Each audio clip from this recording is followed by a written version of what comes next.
Fala, rapaziada, Pestana na área, vem comigo, Vargas, vamos.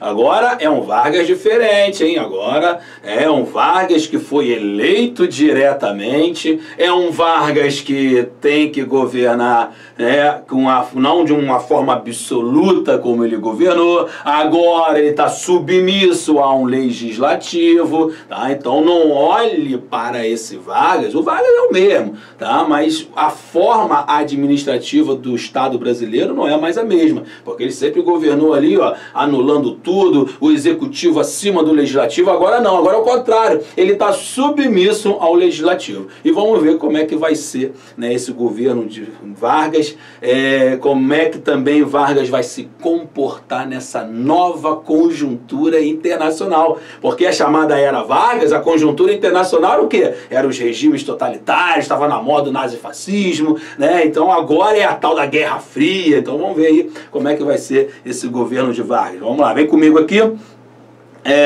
Gente, antes de eu falar de Vargas, temos que entender as forças políticas que vão surgir no Brasil, tá? Nesse chamado período, né, da República Populista. Por que isso?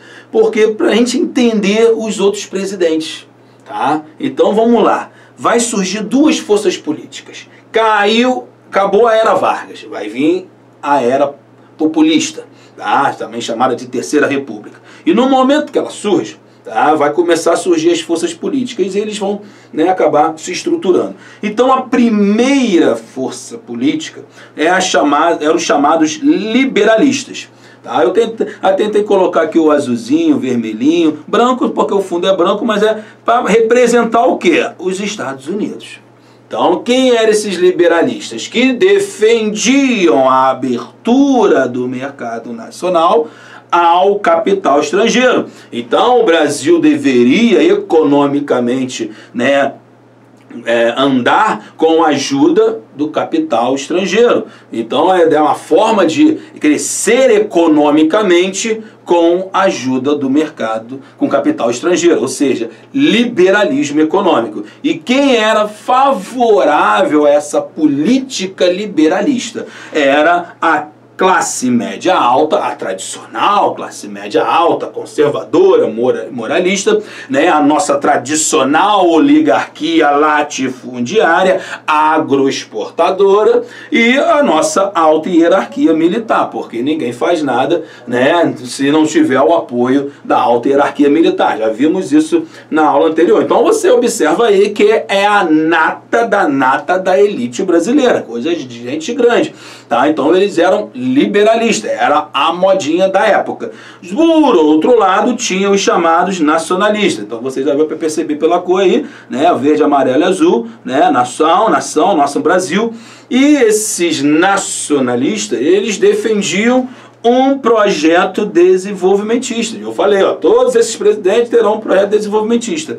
Só que esses projetos, segundo os nacionalistas, não deveria ser conduzido com capital estrangeiro. Deveria ser conduzido com o apoio do Estado, tá? Que deveria ter o apoio privado e o apoio do Estado, tá? Para fazer o quê? Rejeição ao capital estrangeiro, para diminuir a dependência do capital estrangeiro. Agora, cuidado que eu vou falar, gente. Não quer dizer que o nacionalista ele não queria saber nada de estrangeiro. Não, né? No caso, não é abrir totalmente. É você continuar tendo relações, né, com outros países, permitindo importações daquele produto que você não produz, mas não abrir totalmente, como a galera defendia, a abertura do mercado nacional para todos os produtos. Então eles defendiam o quê? Uma certa limitação. Naquilo que a gente produz ou tem pretensão de produzir, a gente não vai abrir. É o próprio Estado que vai conduzir e ajudar. Agora, aquilo que a gente ainda não produz, né, como tecnologia, mecanização, esse tipo de coisa, a gente vai importar. Então não é uma rejeição completa, mas é uma rejeição no sentido que quem tem que cuidar da economia é o próprio Estado. Não precisamos de ajuda externa,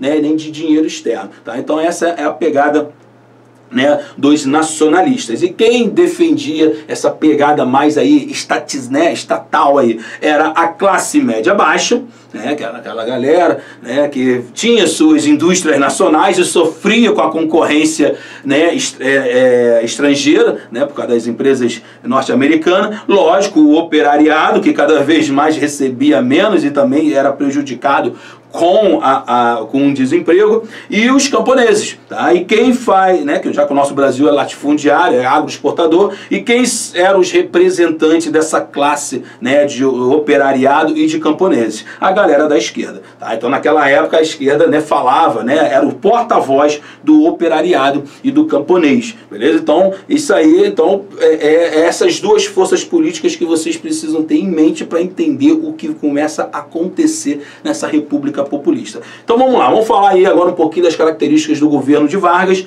tá? Vargas, como todos, né, vão lançar um projeto desenvolvimentista. Vargas também vai ter o seu projeto, tá? E ele, olha só, então, é como ele falou, é o Estado que tem que conduzir.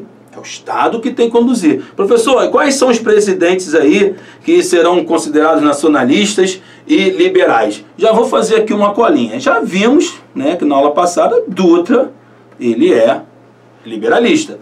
Vargas, gente, pô, você estudou, era Vargas. Pô, dizer que Vargas é liberal, não, né? Vargas vai ser nacionalista. Quem vai suceder Vargas? Sabemos que é JK.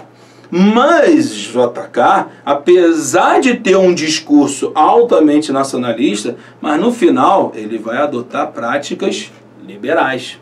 Jânio, tá, vai ser eleito aí pelos liberais, mas vai adotar medidas nacionalistas. E João Goulart, que era filhote, discípulo de Vargas, pô, você é discípulo de Vargas, é nacionalista, tá? Então, observe uma coisa que interessante. Tá? Sabemos que esses presidentes eles serão interrompidos os seus mandatos. Tá? Vargas já, né, vai se suicidar, Jânio vai renunciar e João Goulart vai ser deposto. Olha só, justamente os nacionalistas. E os únicos que vão cumprir o seu mandato, Dutra e JK. Então, gente, não esqueça, estamos na esfera da Guerra Fria. E na Guerra Fria, os Estados Unidos, né, que já que o Brasil está na América e a América é para os norte-americanos, o Brasil, né, no caso dos Estados Unidos, vai ver com bons olhos e vai apoiar quem? Os liberalistas. E por isso que esses presidentes vão ficar, né, vão conseguir cumprir o seu mandato. E os que não eram, né, serão interrompidos porque vai ter uma oposição muito forte, porque vai ter um patrocínio, né, o patrocínio aí dos Estados Unidos. Tá? Então, só para fazer uma breve, né, colocação aí. Então vamos lá, gente. Plano Laffer. O que foi o plano Laffer, né, do Vargas? Ele, com a ajuda norte-americana, como ele falou, com a ajuda norte-americana, para criar a indústria de base. Tá? Porque Vargas vai continuar com o seu projeto desenvolvimentista, aquilo que ele fez na década de 30, né, na década de 40. Então ele quer ampliar a energia, né, a indústria de base, principalmente na mecanização do campo. Tá? Somos agroexportador e precisávamos aumentar a nossa produção, tá? Mas só que Vargas, com esse plano, ele é um nacionalista, então ele vai continuar priorizando o quê? A criação de empresas públicas. Cabe ao Estado investir na indústria com o estímulo ao capital nacional. Então quem tem que conduzir a economia é o Estado junto com o capital nacional, dando ênfase e apoio à indústria nacional, tanto que ele vai criar o quê? O Banco Nacional de Desenvolvimento, como nós conhecemos hoje como BNDES. Naquela época não tinha o S de social, tá? E o que era isso? Era um banco do Estado para financiar esse desenvolvimento, tá? Para poder, né, recuperar a economia e o Brasil crescer em todos os sentidos, tanto em infraestrutura como geração de emprego pelas indústrias nacionais. Então tá aí, ó, nacionalismo. Tanto que Vargas, né, vai começar a tentar, né, o tipo de política dele, um investimento, né, em relação entre o Estado e o empresariado, ou seja, entre o dinheiro estatal e o capital nacional. Dos princípios de Vargas aí, nessa indústria de base, faltava o quê, gente? Vargas criou um monte de coisa, mas ainda não tínhamos o petróleo estatizado. E Vargas vai querer criar o quê? A Petrobras. Só que é o seguinte, Vargas, por ter uma pegada muito nacionalista, e o nosso Congresso, por ser muito, né, liberalista, ou seja, pró-americano, tá, vai começar a fazer rejeição ao projeto de Vargas. Então, Vargas agora está numa situação diferente, porque antes Vargas ele era o legislativo e o executivo, e ele chegava assim, não, eu quero a Vale do Rio Doce, eu quero a Siderúrgica Nacional, eu quero a Fábrica Nacional de Motores, ou seja, ele tinha o total poder, ele não precisava de aprovação de ninguém. Agora ele está numa situação diferente, ele quer criar a Petrobras, mas ele precisa da aprovação do Congresso. E o Congresso, por sua vez, tá, não queria aprovar porque ele era um nacionalista. Porque Vargas, nessa conjuntura da Guerra Fria, ele não vai escolher lado. Ele vai manter o quê? A neutralidade. Mas em plena Guerra Fria, os Estados Unidos não aceitavam a neutralidade. Ou estava com os Estados Unidos, ou estava contra os Estados Unidos. Tá? Então era assim que naquela época as políticas externas funcionavam. Tá? Então ou você estava comigo, se você não está comigo, tu estava contra mim. Então Vargas, ele falou, ó, essa guerra não é minha, essa guerra é entre os Estados Unidos e a União Soviética. E o que Vargas quer? Vargas quer vender para os dois. Vargas quer vender para os dois. Vargas quer vender o seu petróleo, o nosso minério para os dois. Não quer saber se o cara é capitalista ou comunista, ele quer vender. Tá? Ainda mais em 1949 vai ter a Revolução Chinesa e a China, a maior população do mundo, e aí, porque olha só, porque não vendeu o nosso petróleo, o nosso ferro para eles, já que eles não têm isso. Então, só que a China é comunista, não pode. Então, Vargas vai ter uma oposição muito grande desse Congresso. E esse Congresso, por sua vez, por não ver isso, né, por não ver com bons olhos essa política de Vargas, vai começar a fazer o quê? Não aprovar. E aí, o que Vargas vai fazer? Vargas vai usar a arma que ele tinha, que era o povo. Tá? Então ele, sabendo que ele era popular, que o povo estava favorável a ele, que a classe operária estava favorável a ele, e até mesmo a esquerda que um dia ele perseguiu, agora estava favorável a ele por causa dessa política anti-imperialista, que é isso que a esquerda gosta, de anti-imperialismo, e ele, tá, que vai ser taxado de comunista, que coisa que nunca foi, já que ele perseguiu o comunista, mas a própria esquerda vai apoiar Vargas por causa dessa política anti-imperialista. Mas o nosso Congresso pró-americano conservador não vai apoiar isso. Então Vargas vai usar o quê? A população. E vai começar a fazer o quê? Manifestações dizendo o quê? O petróleo é nosso, o petróleo é nosso, o petróleo é nosso. Ou seja, vai começar a surgir a campanha do petróleo é nosso. Para forçar o Congresso o quê? A aprovar.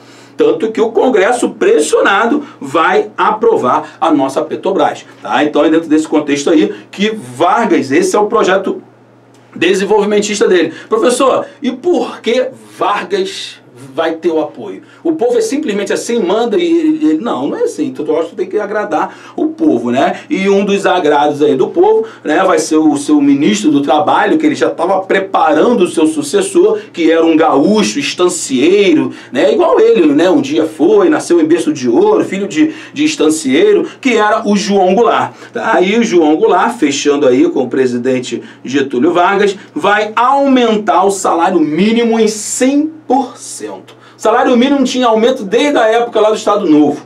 Aí de repente, bum, né, teve 100% de aumento. Gente, o povo foi a delírio. O povo ficou doido.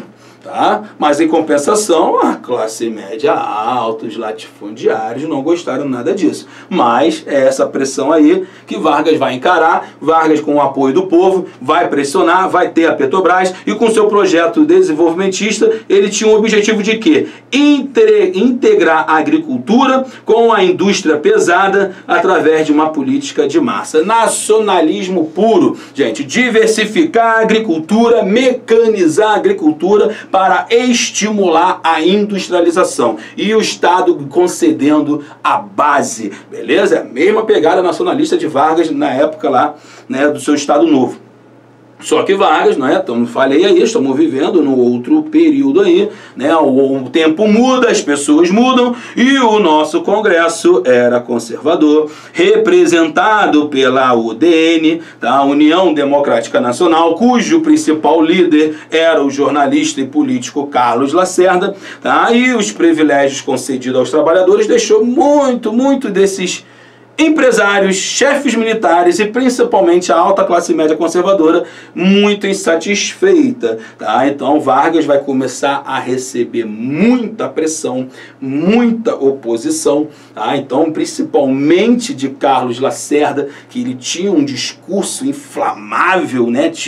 O cara sabia falar, sabia usar os adjetivos corretos nas frases certas, né? Que dava aquela catucada em Getúlio Vargas, mas como a gente estava vivendo agora num país onde não tinha o controle dos meios de comunicação, então ele podia falar, criticar e às vezes em até alguns casos até inventar alguma coisa, também faz parte da política, né, a mentira, e vimos isso em outros momentos da história, que muitos casos, muitos fatos vão acontecer na história do Brasil através de um boato, né, mas seja o que for, em fevereiro de 1954, Vargas vai receber um manifestos dos coronéis, tá? Então aí, ó, aquele exército que sempre apoiou Vargas, agora não está muito satisfeito com Vargas por causa dessa pegada dele nacionalista, neutra nessa Guerra Fria. E como eu falei, se você, você não é nem comunista, nem capitalista, mas se você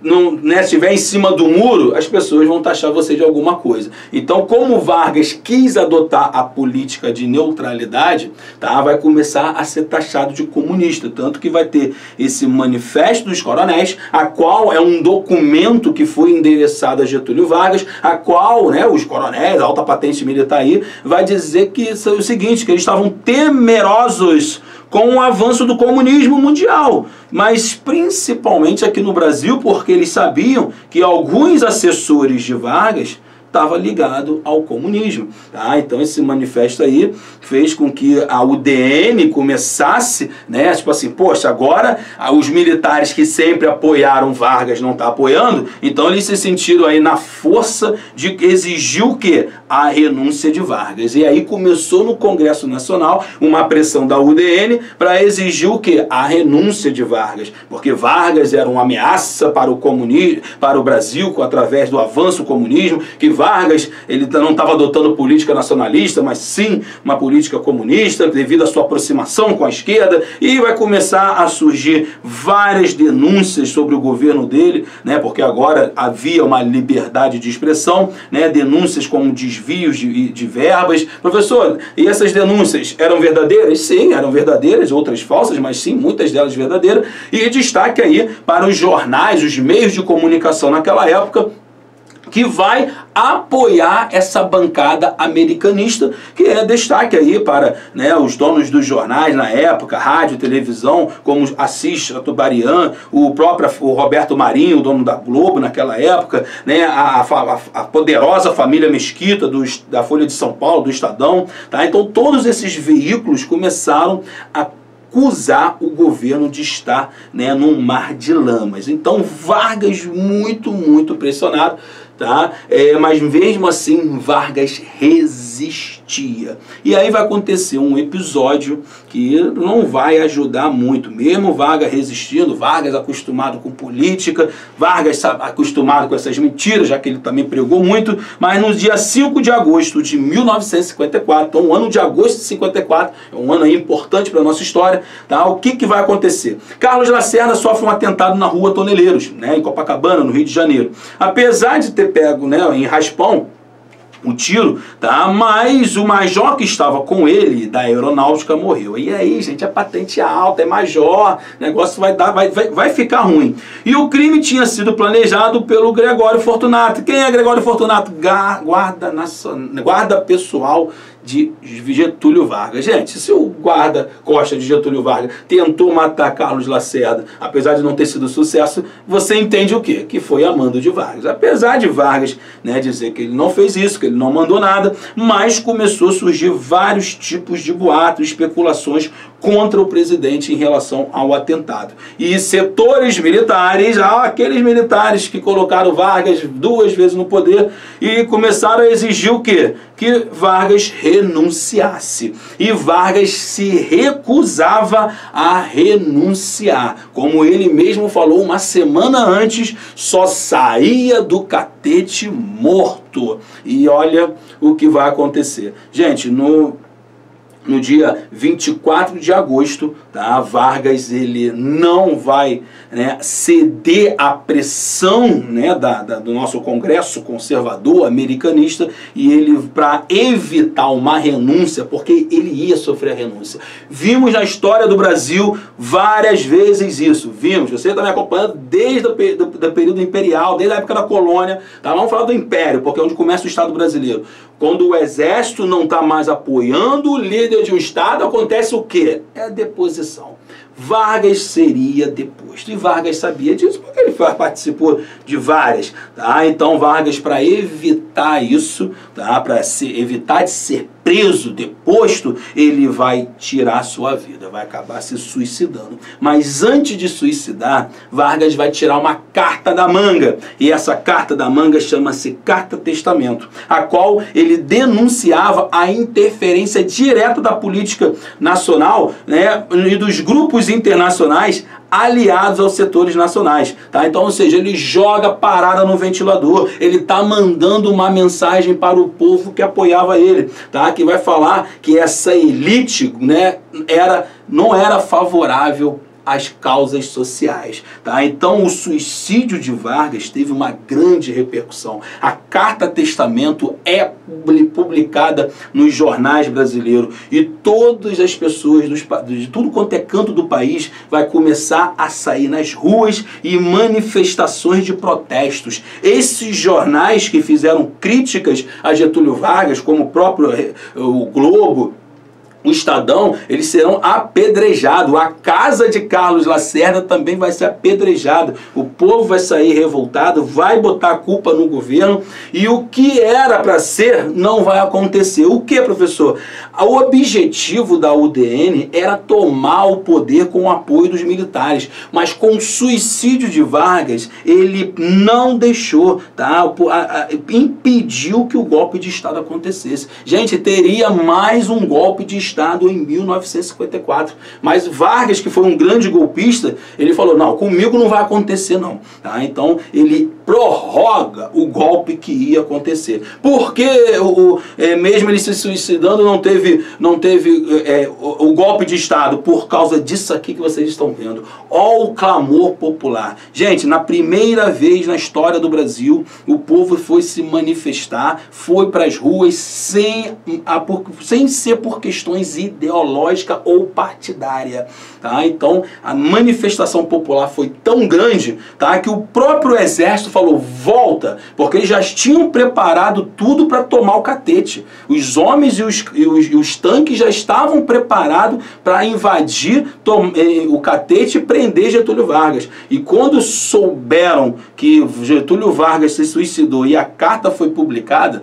o exército falou, volta que deu problema, tá? Ou seja, por quê? Qual era o problema? A manifestação popular. Se os tanques fossem para as ruas, o negócio ia ficar feio, tá? Então, dessa forma, ao tirar a sua vida, Getúlio Vargas impediu a vitória dos seus inimigos, beleza? E como ele terminou a sua famosa Carta Testamento, serenamente dou o primeiro passo no caminho da eternidade e saio da vida para entrar na história. Então tá aí as fotos, olha o santinho aí de Vargas, as pessoas chorando. Observem pela foto que não são pessoas da elite, são pessoas pobres, né? Então é dentro desse contexto aí que Vargas, como até hoje, ainda é considerado Marte, por causa desse suicídio, beleza? Porque como é que seria, né, a história de Vargas se ele saísse algemado, né, do Catete? Talvez seria totalmente diferente de hoje, tá? Então, seja o que for, tá? Assim termina a Era Vargas. Quem vai assumir? Quem vai assumir vai ser o seu vice, que naquela época era Café Filho, que também tramava